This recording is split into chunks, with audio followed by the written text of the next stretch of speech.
para ser verdadeiramente útil. Útil. De novo. E livre também. Não sei de onde veio o livre, mas veio. Vamos começar de novo. Eu estou aqui só para ser verdadeiramente útil.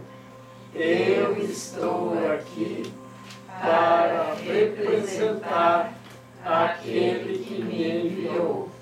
Eu não tenho que me preocupar com o que dizer ou o que fazer, porque aquele que me enviou me dirigirá.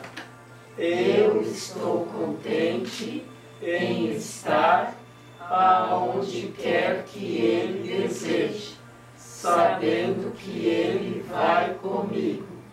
Eu serei curada na medida em que eu permitir que ele me ensine a curar. Raquel. No capítulo 3, a percepção inocente.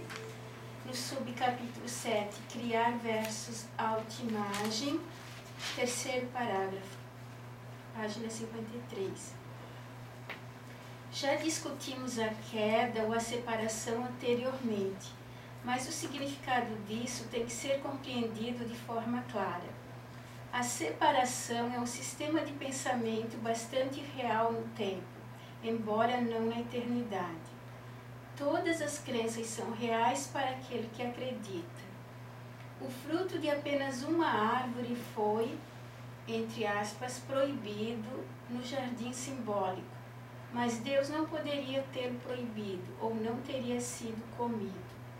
Se Deus conhecesse suas crianças, e eu te asseguro que Ele as conhece, tê-las ia posto em uma posição na qual a sua própria destruição seria possível, a, entre aspas, árvore proibida, foi chamada de, entre asas, árvore do conhecimento.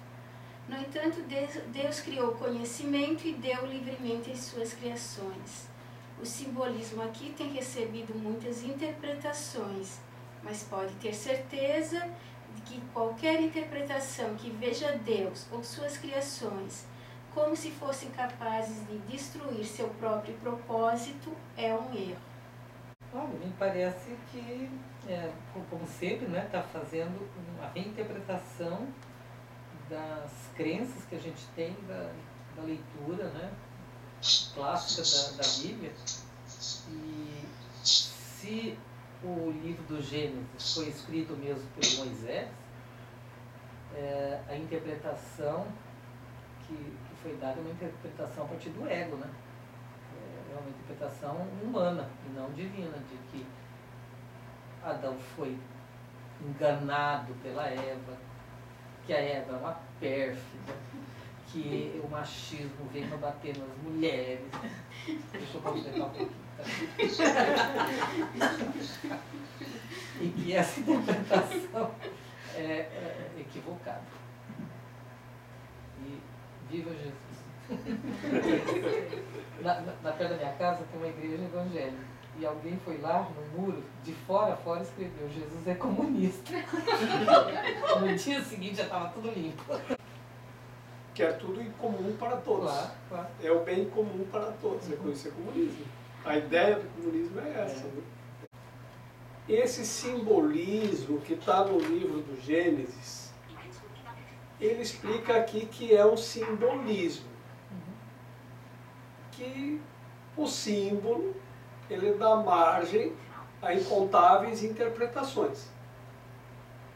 Mas é para estarmos atentos, porque aquela interpretação que colocar Deus ou suas criaturas como possíveis de destruição são equivocadas. A árvore do conhecimento, que se dizia que era o fruto proibido, e está associado à ideia da árvore do conhecimento, é um simbolismo, claro que é. Né? E a maçã, ela representa o fruto da terra, porque tudo aqui vem da terra.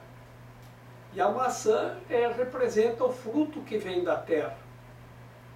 E quando se associa com a ideia de que a terra, aqui a gente está aqui para adquirir o conhecimento, isso é um equívoco, porque o conhecimento a gente já tinha. Então, por isso que se associa a macieira como a árvore do conhecimento e que era proibida, que Deus proibiu. Deus não proibiu. Então, o simbolismo diz que se aconteceu a queda, aconteceu em função da ideia equivocada de que somos um espírito aventureiro em busca do conhecimento. E estamos aqui para aprender e para conhecer. Não. Aqui é o lugar onde a gente separou. Por isso que ele diz, a separação aqui é uma crença real para quem acredita nela. Na eternidade não tem separação. E o conhecimento não está aqui, está na eternidade. Deus nunca colocaria o seu filho, que é a extensão de si mesmo, numa rota em que ele pudesse acreditar que o conhecimento está aonde ele não está, ou que pusesse ele em rota de destruição, ou que pudesse escolher uma coisa errada para si mesmo, para sofrer. No entanto, Deus é puro amor e deu liberdade. Uma historinha interessante com relação ao livro do Gênesis, eu ouvi do sheik da Mesquita Azul de Istambul. Ele disse, o Alcorão, que é o livro sagrado do Islã, dos muçulmanos, ele tem o mesmo simbolismo que a Bíblia. E ele conta a mesma história do Gênesis. Da maçã, da serpente, da mulher e do homem. A história é a mesma. Na Bíblia está colocado que a Eva foi enganada pela serpente e seduziu o Adão. Então, coitadinho do Adãozinho, né, foi seduzido pela Eva, aquela esperta, né, e isso levou a esse tipo de crença. No Alcorão está colocado que a serpente tentou Eva e Adão simultaneamente, os dois juntos e ao mesmo tempo. Isso tem uma diferença fundamental já na interpretação. Então, o que acontece com o Ocidente? Porque ele diz que aquele que acredita na crença, a crença passa a ser real para ele. No Ocidente, que acredita que a Eva seduziu o Adão, portanto a mulher tem que tomar cuidado, porque ela representaria o pecado. Então vejam o que acontece. Se o Joãozinho sai de casa e arrasta a asinha para a vizinha, quem é que não presta? O Joãozinho ou a vizinha? Aqui para nós é a vizinha. Porque a mulher, se fica sabendo, vai lá e bate na vizinha. A vizinha que apanha. Então, por quê? Porque se criou essa crença de que a mulher é aquela que seduz o homem e o conduz para o pecado, o erro, o equívoco, enfim. Então, essa crença ainda é muito forte.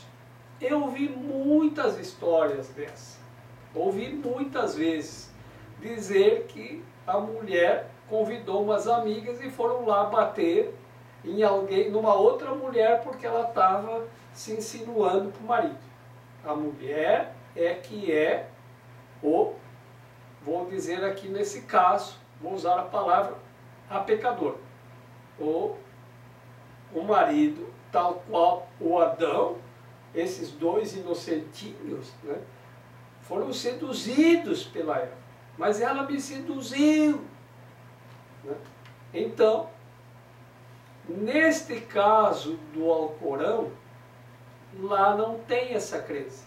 Se os dois foram enganados, tentados e seduzidos pela serpente, ao mesmo tempo e simultaneamente, não tem esse ou aquela. Aquele que errou está errado. Neste caso, nós podemos corrigir para a ideia do Alcorão. Já fica melhor. Mas o simbolismo, ele ainda é simbólico. Na verdade, nós não conseguimos entender, porque a nossa mente não alcança, entender o que aconteceu realmente. Por que será que alguém que estava no céu resolveu sair? Isso é muito difícil. A gente não consegue, mas como que a pessoa está no paraíso e sai para vir para esse mundo que é sofrimento, encrenca, cansaço, para ganhar o pão com o suor do seu rosto? Isso para mim é incompreensível que a pessoa tomasse uma decisão dessas. Mas vamos tentar entender, já que estamos falando disso, como acontece. O João e a Maria casaram. É puro amor os dois. É o casal mais feliz do mundo. São felizes, estão naquele estado de felicidade pleno. É comparável ao sétimo céu, esse estado em que eles estão. Porque é um estado de amor pleno, um com o outro. Muito bem. Por que eles resolvem sair desse estado? E saem. Porque você vai ver daqui 5 anos, estão separados, estão brigando um com o outro. Por que eles saíram daquele estado de amor e de paraíso? É a mesma coisa. Não dá para entender. Como um casal que estava tão feliz, que um só tinha olhos para o outro, de repente alguém olhou, deixou de ter olhos só para o seu cônjuge e começou a olhar para outras coisas, para outro lado. Acontece.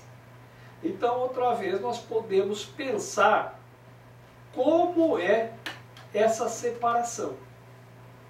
Então, nós reproduzimos a separação muitas vezes aqui, na tentativa de fazer laboratório para tentarmos compreender como que alguém sai do paraíso, como que alguém consegue sair do paraíso e vir parar aqui que é só sofrimento, só conflito.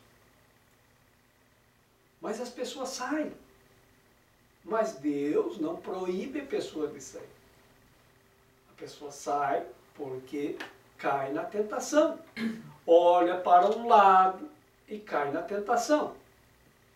E não é a mulher que seduz ou o homem que seduz. Então isso nós vamos descartar.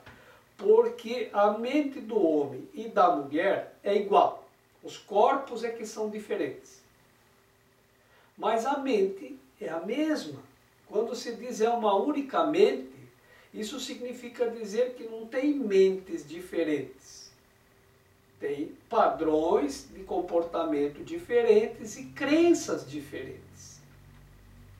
E aí se estabelece essa diferença porque o corpo é diferente. Então, se coloca como diferente. Mas por que alguém ia ser culpado porque está num corpo feminino e não num masculino?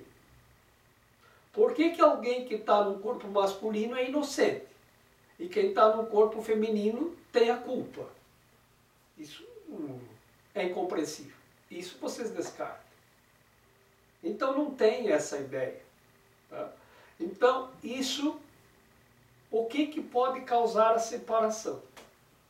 Então vamos ver como é que acontece. Tem o homem e a mulher. Para que aconteça o nascimento de alguém, o homem e a mulher têm que fazer a união.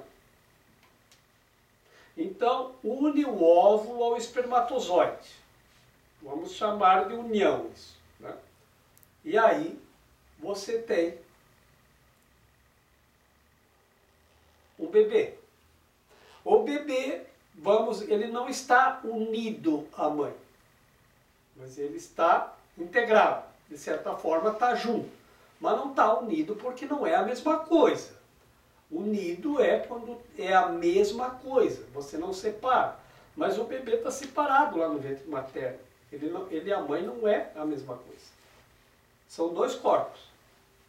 Enfim, estão juntos. Aí, primeiro, une o óvulo com o espermatozoide. Agora, unido, se processa a separação entre a mãe e o filho. O nascimento é outra experiência de separação.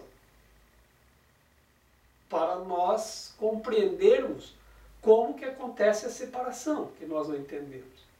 E aí nós estamos unidos ao pai e à mãe. E aí nós vamos crescendo e vamos querendo ter as nossas próprias vontades, os nossos próprios desejos, as nossas próprias coisas. Outra vez estávamos unidos e outra vez nós nos separamos. E aí temos os coleguinhas de escola, o melhor amigo, a melhor amiga, inseparáveis, que se separam. E assim nós vamos unindo e separando, unindo e separando, unindo e separando. E, por fim, isso não termina nunca, vai chegar o dia que cada um de nós vai sair daqui e vai vai separar-se, como se isso fosse impossível, né? Mas a gente vai se separar das outras pessoas porque deixamos as pessoas aqui e nós vamos para outra dimensão, por assim dizer. Ou as outras pessoas vão e nós ficamos e nos sentimos separados. Então, são experiências repetitivas de separação e que mostram para nós que a separação de fato nunca aconteceu. É uma crença. Porque o filho nunca se separa dos pais. Não há como separar. Então, se não há como separar o filho dos pais, você não pode ir lá no juiz e pedir o divórcio da sua mãe. Eu quero me divorciar da minha mãe. Isso não se faz. Que não há como. Então, como que seria possível nós nos separarmos de Deus, se somos filhos de Deus? Tampouco. Mas por que nós nos separamos dos pais? Por nossa vontade. O pai não proibiu de eu separar-me dele. Ele me dá proteção a vida inteira. Você vê que hoje, se um pai tem 90 anos e o filho tem 70 e o filho precisa de ajuda, o pai vai lá e ajuda. Não há uma separação, porque faz parte da genética. A gente quer viver separado, a gente quer a independência. Eu quero ser dono do meu nariz, eu quero fazer as coisas do meu jeito, quero fazer por mim mesmo. E aí nós nos separamos de Deus acreditando que essa separação é possível. Nós acreditamos na separação que nunca aconteceu, que nunca existiu e que não é possível. Mas para aquele que acredita na crença, a crença para ele é verdadeira. Então, mesmo essa árvore do conhecimento, que era proibida, é uma interpretação equivocada.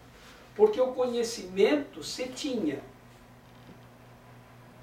A ilusão é de que, separando-me do Pai,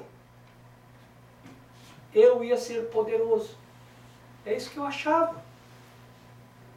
Eu queria morar sozinho, para ter minha própria casa, para ter minha própria vida, para não precisar dar explicação para ninguém.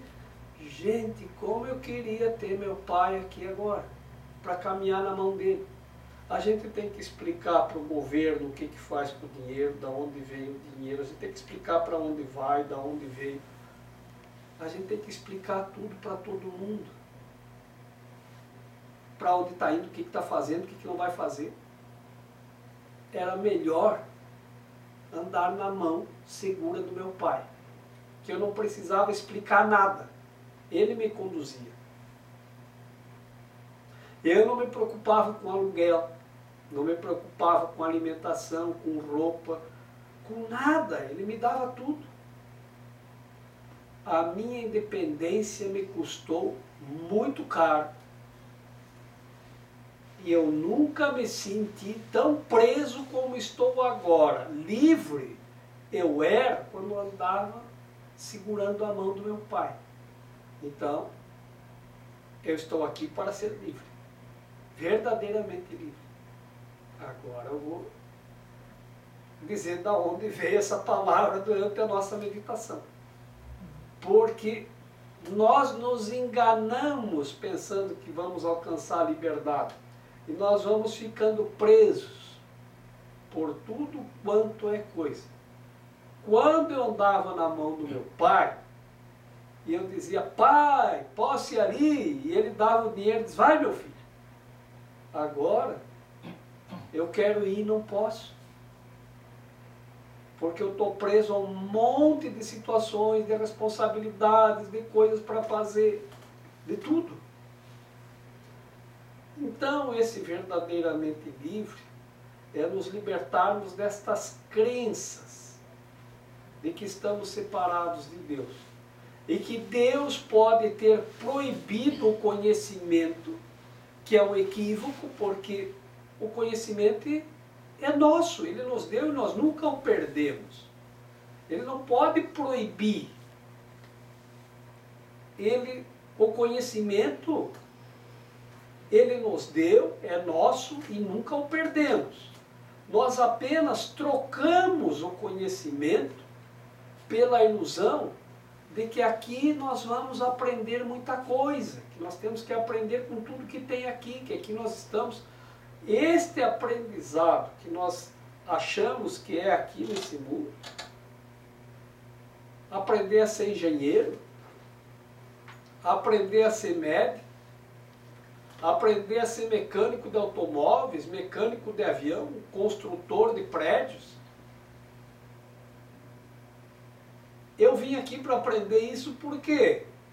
Para consertar o Fusca do São Pedro, lá no céu? Mas lá não tem nada disso.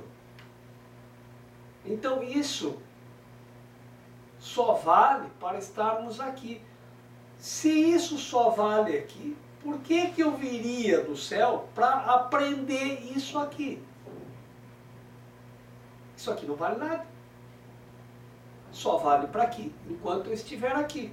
Que utilidade tem isso na eternidade no céu? Nada.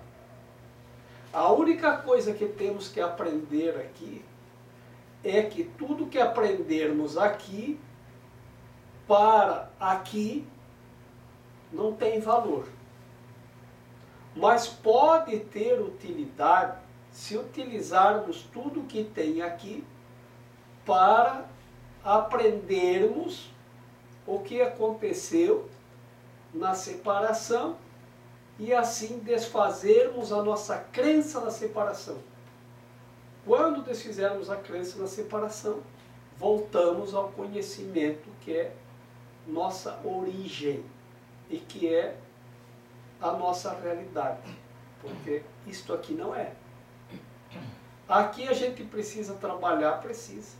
Mas a gente pode usar o trabalho que fazemos aqui para aprender o amor. Porque o amor é verdadeiro.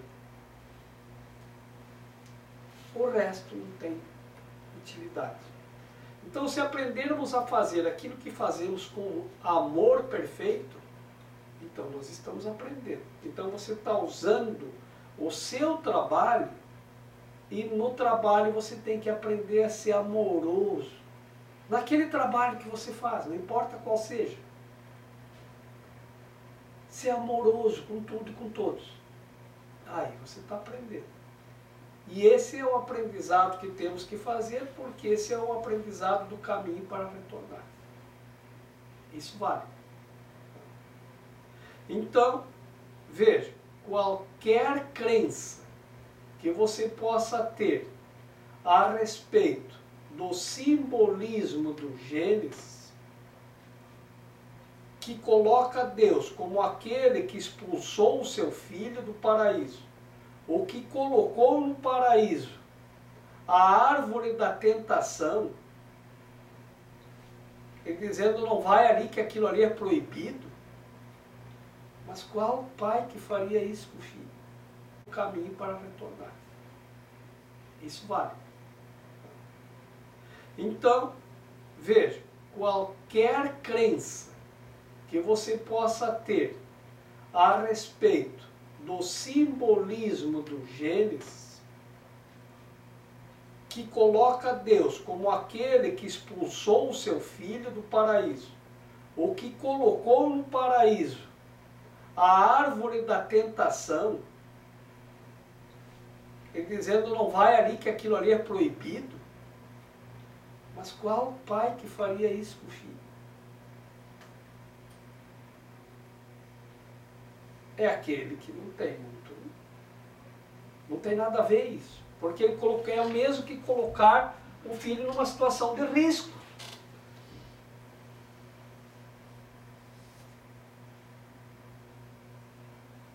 Uma vez um sobrinho foi lá em casa, ele devia ter uns 5, 6 anos, e quando eu vi ele estava com os dedinhos na tomada. Quando eu vi ele veio um susto. Digo, tira a mão daí, rapaz, tu tá maluco com os dedos mexendo aí na tomada? Ele diz, mas por que não pode mexer? Porque dá choque. Não pode. Pode dar choque. E o que é choque? Ah, choque, se der choque, encostar ali a mão, vai ficar tremendo todo assim, vai entrar em convulsão. Você pode passar muito mal. Então não é para meter as mãos ali. Tá. Aí eu saí, fui fazer outras coisas. Não é que eu voltei lá depois, o menino estava com a chave de fenda na mão, tinha aberto a tomada, estava botando as mãos lá dentro, disse, mas não dá choque, tio. Dá sim, eu estou em estado de choque.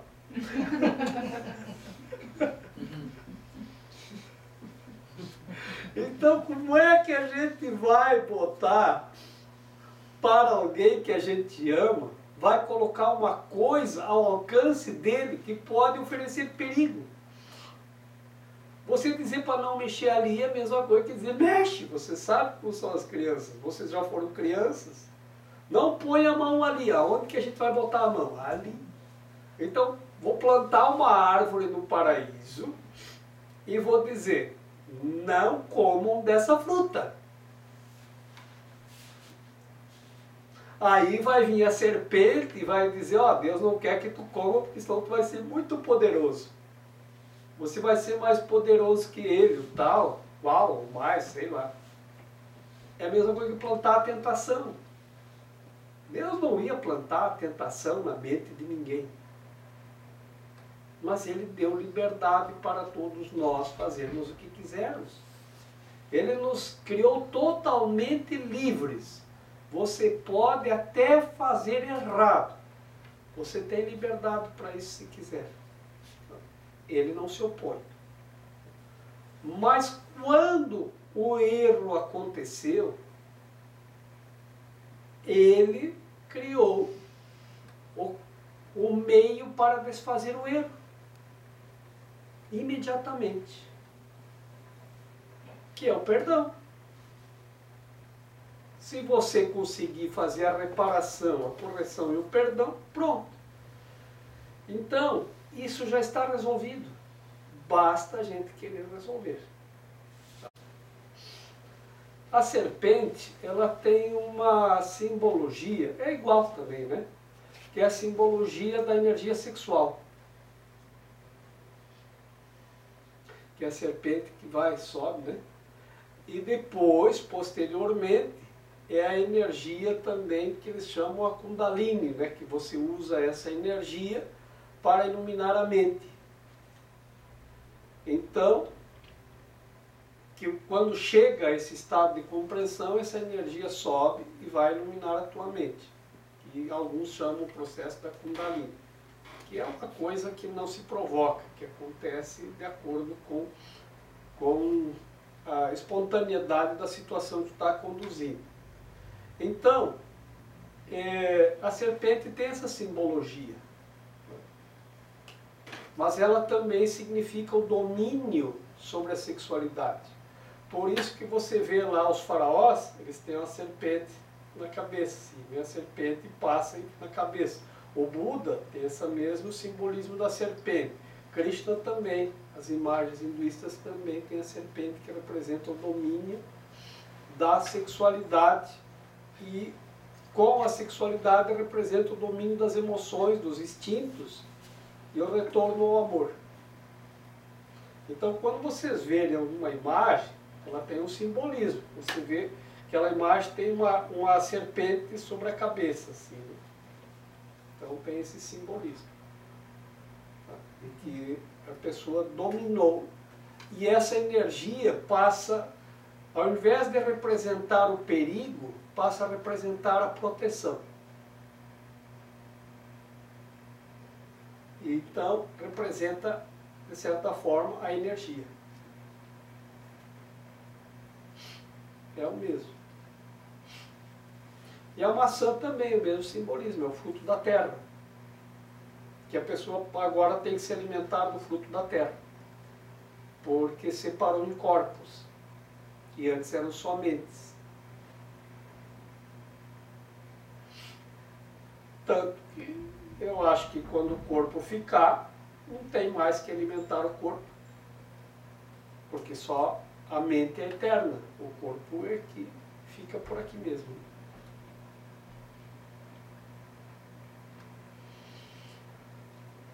4. Comer do fruto da árvore do conhecimento é uma expressão simbólica para a usurpação da capacidade de se autocriar.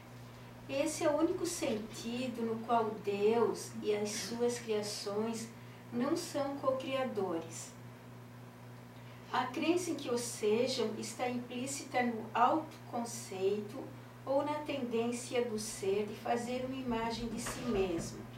Imagens são percebidas, não conhecidas. O conhecimento não pode enganar, mas a percepção sim.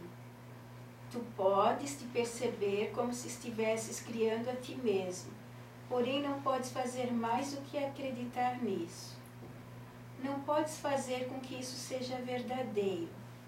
E como eu disse antes, quando finalmente percebes corretamente, só podes te contentar em não poder. Até então, todavia, a crença em que podes é a pedra fundamental do teu sistema de pensamento e todas as tuas defesas são usadas para atacar as ideias que possam trazê-la à luz. Tu ainda acreditas que és uma imagem da tua própria feitura. Tua mente está dividida em relação ao Espírito Santo nesse ponto, e não há nenhuma resolução enquanto tu acreditas na única coisa, que é literalmente inconcebível. É por essa razão que não podes criar e estás com muito medo em relação ao que fazes. Essa expressão simbólica de comer da árvore do conhecimento é a ideia de que se você comesse da árvore do conhecimento, você ia ser tão poderoso quanto Deus. E não precisava mais permanecer na casa de Deus. Você poderia ter o seu próprio reino. E aí, isso é o simbolismo da ideia de que a gente pode usurpar o poder de Deus, construindo uma própria imagem, que são os corpos, e o nosso próprio reino. Não há quem não esteja aqui querendo construir o seu próprio reino. Minha casa é meu castelo. Eu reino na minha casa. Mas é o que todo mundo faz. A gente quer construir, a gente quer o nosso reino, o nosso castelo, o nosso espaço. A gente quer reinar, quer governar. Então, a gente cria mecanismos, porque na verdade o que a gente faz? Quando a gente sai pelo mundo, a gente pensa que se eu criar uma autoimagem, eu vou ser muito poderoso. Nós pensamos que, quando crianças ainda, que eu vou crescer, os pais já ficam perguntando: o que você vai ser quando crescer? Porque o meu filho vai ser poderoso, vai fazer sucesso, vai ser uma pessoa... Todo mundo quer que o seu filho seja uma pessoa de sucesso no mundo, que tenha fama, riqueza e felicidade. Que seja reconhecido, que seja lá uma pessoa conhecida no mundo inteiro, que tenha reconhecimento. Isso é a ideia que todos os pais querem para seus filhos e tentam passar isso para eles. Que eles têm que conquistar o mundo. Então, o filho cria essa imagem de que ele pode conquistar o mundo, de que ele é poderoso. E essa ideia dessa imagem é a imagem que pode ser percebida, mas não conhecida. Então nós tentamos usurpar, ou temos a ideia equivocada de que podemos usurpar o poder de Deus. Mas isso é uma mentira, porque isso não é possível. Porque quando a gente sai do reino de Deus e come da fruta do conhecimento, aqui conhecimento entre aspas, né? Porque essa é a mentira, que se eu criar uma própria imagem eu vou ser muito poderoso. Na verdade, o que acontece? Nós perdemos o poder que nós temos quando estamos em casa, na casa do Pai. Então, isso é a ideia equivocada de que nós podemos usurpar o poder de Deus. Uma compreensão interessante aqui, que pode ajudar também, é a história do Pinóquio. Veja, o Gepeto tem a imagem praticamente divina, né? Do bom velhinho, todo amoroso, que é carpinteiro, que constrói um boneco de madeira e dá vida àquele boneco.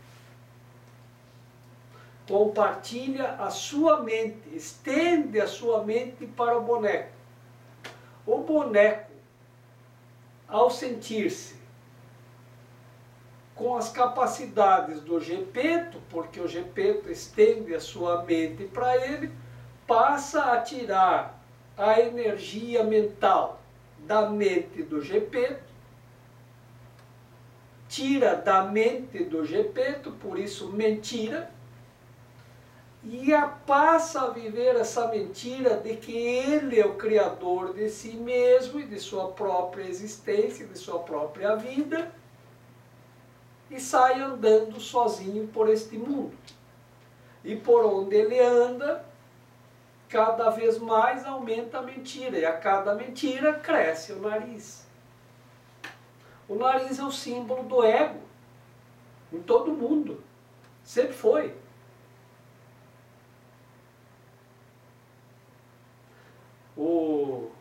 Os romanos quebraram os narizes das estátuas egípcias para demonstrar para os egípcios que aquelas imagens não tinham poder nenhum, que quebravam o ego deles. O ego representava a existência desse mundo. A soberba, o ego, o nariz empinado. Quantas vezes eu ouvi falar no nariz empinado?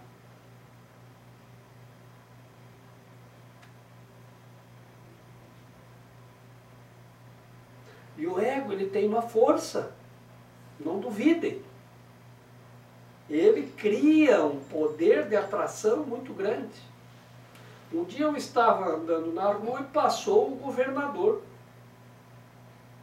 eu fiquei impressionado porque ele andava realmente com uma pose de poder, com o nariz bem levantado, assim, com a cabeça levantada, com o nariz empinado, parece que ele olhava por cima das pessoas. E era engraçado que as pessoas sentiam uma força que tinham que se voltar e olhar para ele. Então as pessoas parecem que tinham uma força de atração. Tão forte era a personalidade. A personalidade é o que torna a pessoa individual.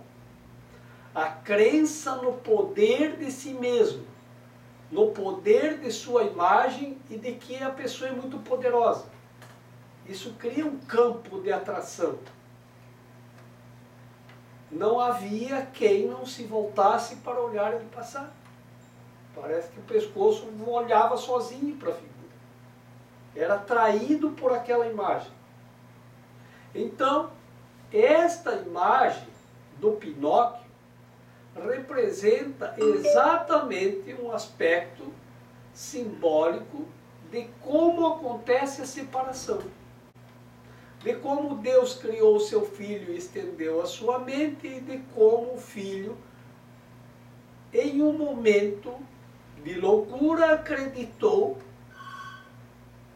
que ele podia criar a si mesmo, que ele era criador de si mesmo. Como é que um filho pôde, em algum momento, acreditar que ele era criador de si mesmo e não criatura?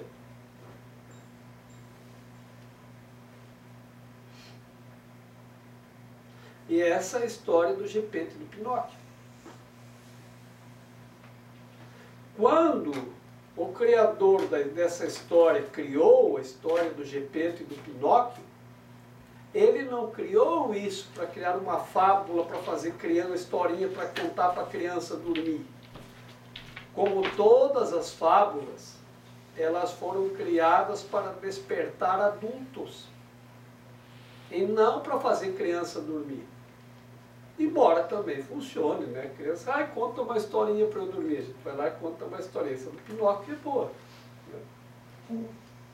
Mas a intenção é fazer adultos despertarem. Chegou uma pessoa lá no céu, chegou na portaria, lá estava o São Pedro na portaria, que ele é o porteiro do céu. Né? E aí quando chegou, o São Pedro disse, por gentileza, o seu nome, que é para eu verificar sua ficha. Aí ele disse, não lembro. Mas o senhor não lembra seu nome? Não lembro. Mas quem você é? Eu não lembro. Mas o que você fazia lá na Terra? Não lembro. Você não lembra de nada? Eu esqueci, não lembro, não sei. E aí São Pedro ficou lá interrogando ele para ver se ele sabia. Não lembrava de nada. Mas isso nunca aconteceu antes, porque quando a pessoa chega aqui, a sua mente chega clara. Né? Você não lembra de nada. São Pedro não sabia mais o que fazer, conversar com o chefe. Pegou, foi lá e chamou Jesus. Tem um cara aí que não lembra de nada. Mas como é o cara? É um velhinho, cabelinho branco, já bem idoso, mas não sei. A amnésia não curou quando ele subiu para o céu. Ele não lembra de nada. Não sabe de nada, não sabe quem é, não sabe, eu não sei o que fazer, como é que eu vou procurar a ficha dele? Para saber se ele pode entrar no céu. Deixa que eu vou lá e resolvo. Aí Jesus foi lá, então, meu bom velhinho, como está? Então, mas você não lembra de nada, assim, o que você fazia na terra? Não, mas não lembra como foi sua vida? E foi perguntando com suavidade, induzindo, conduzindo. Bom, agora lembrei de uma coisa, eu só lembro de uma coisa. Que eu era carpinteiro e tive um filho que ficou muito famoso. Jesus olhou para ele e disse, não é possível. Papai, E o bom velhinho olhou para Jesus e disse, Pinóquio, é tu? Mas vejam como é interessante essa história do Gepeto e do Pinóquio. Como ela traz uma possibilidade de entendermos essa separação também. E o que o Pinóquio faz? Ele acredita que é capaz de usurpar o poder do Gepeto. Por quê? O Pinóquio, ele compartilha a mente do Gepeto. Ele tira a energia da mente do Gepeto. Como disse Jesus, nem só de pão vive o homem, mas da energia que vem do céu. Do alimento que vem do céu. Não só do fruto da terra, mas o homem vive principalmente do alimento que vem do céu, que é a mente de Deus, que é compartilhada, que Ele compartilha com a nossa, em uma única mente. Eu e meu Pai somos um.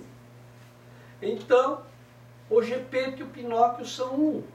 No entanto, o Pinóquio acredita nessa mentira, que ele tira da mente do Gepeto a sua energia, a sua força, e passa a se acreditar ele como criador de si mesmo. E cada vez ele se afasta mais do Gepeto. E quanto mais se afasta, mais ele vive a mentira e mais cresce o nariz do Pinóquio.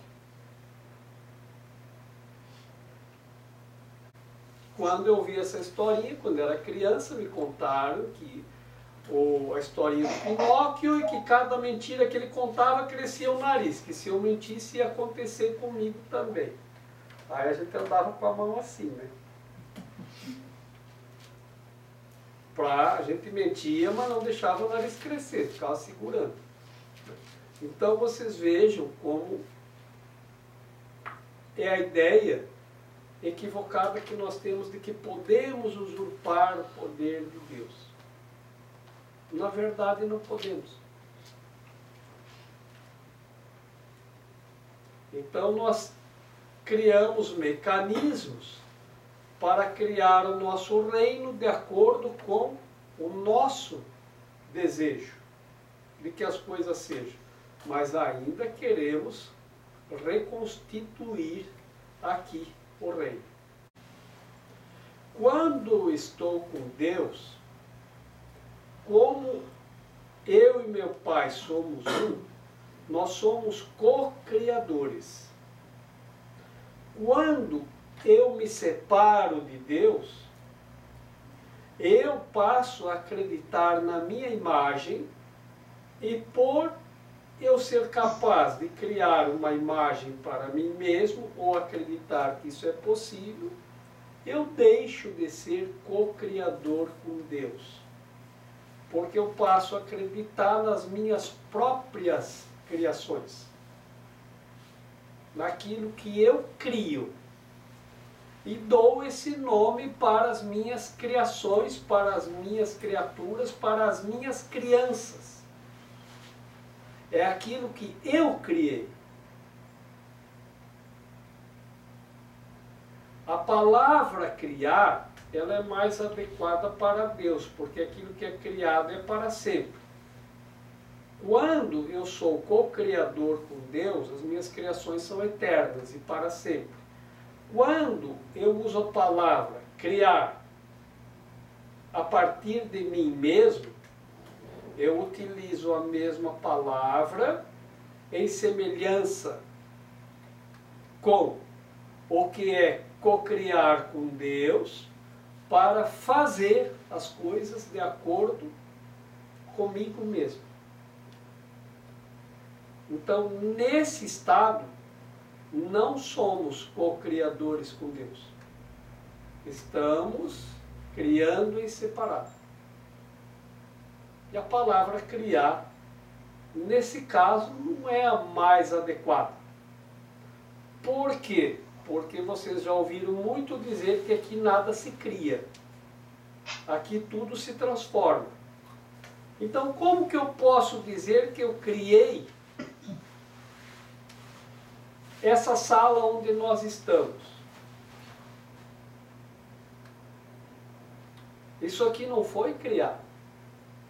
Isso aqui é o resultado de transformação da matéria-prima em tijolo, cimento, ferro, que com isto eu vou construir uma estrutura. Mas eu não criei nada disso aqui. Criar é diferente de transformar. E aqui não tem criação, tem transformação. E tudo que nós temos nesse planeta é matéria-prima à disposição para transformarmos alguma coisa em alguma outra coisa. Não há criatividade nisso. Isso não é criar. Isso é transformar. Então, por isso que eu digo, nós temos que entender o significado das palavras que nós falamos. Para saber o que estamos dizendo, para entender o que estamos ouvindo. Porque isso vocês já ouviram muitas vezes. Aqui nada se cria, tudo se transforma. E aí, de repente, você vem e diz, olha só a estátua, a imagem que eu criei, aqui o objeto que eu criei. Não criou, transformou. Mas quando você usa a palavra criar para uma coisa que você transformou, você gera uma confusão mental.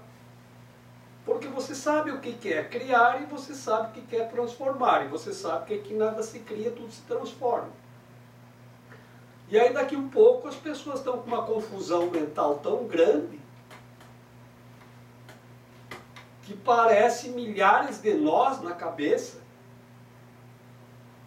que é só fazendo uma novena de ano inteiro para Nossa Senhora Desatadora dos Nós, né? Porque é tanto nó que haja para desenosar tudo. E parte do princípio que as pessoas não aprendem, parece que não aprendem mais o significado de nada. Parece que tudo está confuso. Então ele diz, o simbolismo da separação pode gerar incontáveis interpretações. Seja lá qual for, ele não diz qual é a certa, porque o simbolismo já é simbólico, é para te ajudar a compreender alguma coisa, mas toda aquela que diz que Deus pode colocar em perigo os seus filhos, ou de alguma forma colocou, essas estão erradas, estão equivocadas. Então você procura uma coerente com o simbolismo. Tá bom. Já estamos tentando procurar uma que seja mais coerente. Mas agora nós não entendemos as palavras, nem o significado das palavras. São simbólicas, são símbolos também. As letras são símbolos, os números são símbolos. Ou um significa uma unidade, o 8 significa 8 vezes uma unidade. O A significa um som que nós emitimos. E aprendemos com os sons a formar palavras que posteriormente nós vamos criar símbolos para escrevê-las ou descrevê-las. Mas se nós não entendemos o significado das palavras, a gente fala e não sabe o que está dizendo. A gente ouve e não sabe o que está ouvindo. Aí só gera confusão. E aí nós dizemos coisas que nem nós entendemos. E geramos um monte de conflitos mentais. Por isso a importância de irmos para a escola, aprendermos a linguagem expressa em palavras ou escrita. Por isso nós vamos aprender a matemática para aprender o simbolismo e como usar os números, assim como na linguagem usar as letras, transformar em palavras e as palavras em orações, em textos. Para quê? Para transmitir mensagens, para compartilhar mensagens. Mas se nós não entendemos o que está escrito, não adianta a gente ler a mensagem, tu não vai entender, tu não entende as palavras, não entende os símbolos. Então nós não entendemos o simbolismo do Gênesis também. Por isso nós vamos aprender a história, a geografia, a religião, para termos uma ideia de nossa origem, porque a história explica de onde vieram os portugueses e os espanhóis, mas não que chegaram aqui. Que os que chegaram aqui foram portugueses, espanhóis, inicialmente, depois holandeses, mas não explica de onde eles vieram. Não explica a origem. Então a religião tem uma explicação. Mas a explicação não é compreensível para a nossa mente que está presa nas coisas físicas e palpáveis, naquilo que pode ser percebido unicamente. Por isso que se fala na fé. Então tem que ter fé. E a fé como funciona? Tem coisa que não é perceptível, que não é visível, e por isso nós fomos educados para acreditar só na percepção. E a percepção é para perceber os corpos físicos. Aquilo que sai do nível da percepção, nós fomos ensinados a negar. E a religião não pode ser percebida, a fé não é percebida, então a gente nega aquilo que não percebe. Não fomos treinados para ter fé, fomos treinados para ter ciência.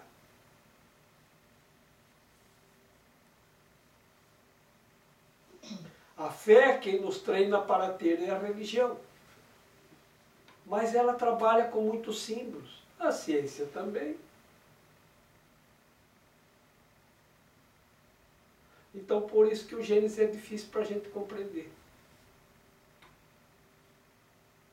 Porque como a gente não alcança, como é que é o céu? Quem sabe como é que é? A gente não sabe. Como é Deus? Não sei. Como é o Espírito Santo? Não sei. Pareço o velhinho que bateu na porta de São Pedro. Não sei. Esqueci. Não lembro. A gente não lembra de nada. Por quê? Porque a gente só lembra das coisas que são perceptíveis, palpáveis, das quais nós podemos ter ciência, consciência. A ciência é quando eu estou ciente de alguma coisa física, e a consciência é quando compartilho a ciência com outras pessoas. Então forma uma consciência. E a ciência precisa de um dos 5 sentidos para tornar ciente. Por isso que ela não trabalha com a ideia da fé. E como Deus é fato,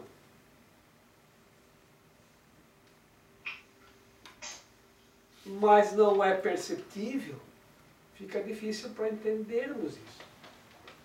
E como a separação é uma coisa muito difícil de explicar, eu gosto muito dessa história do Pinóquio. Para mim ela parece bem interessante. Como que o Pinóquio criou, o Gepeto criou o seu filho Pinóquio, estendeu a sua mente e ele saiu andando aí, utilizando da mente do Pinóquio e tirando da mente do Pinóquio a energia. Então, quando vocês virem o Pinóquio, lembrem de mim. Vão se lembrar, né? Sim. diferente. Teve uma amiga minha que foi para a Itália e disse, Jorge, eu vi o Pinóquio, eu lembrei de você. Aí me trouxe o Pinóquio. Eu disse, que bom que você me trouxe, eu tenho que olhar para ele todo dia para saber que a mentira cresce no nariz. Imagens são percebidas, não conhecidas. O conhecimento não pode enganar, mas a percepção sim. Tu podes te perceber como se estivesses criando a ti mesmo, porém, não podes fazer mais do que acreditar nisso. Não podes fazer com que isso seja verdadeiro. E como eu disse antes, quando finalmente percebes corretamente, só podes te contentar em não poder. Até então, todavia, a crença em que podes é a pedra fundamental do teu sistema de pensamento e todas as tuas defesas são usadas para atacar as ideias que possam trazê-la à luz. Tu ainda acreditas que és uma imagem da tua própria feitura.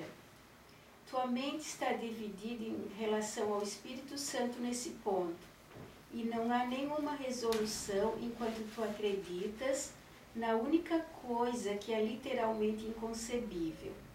É por essa razão que não podes criar, estás com muito medo em relação ao que fazes. Por que o Pinóquio não volta para o GP?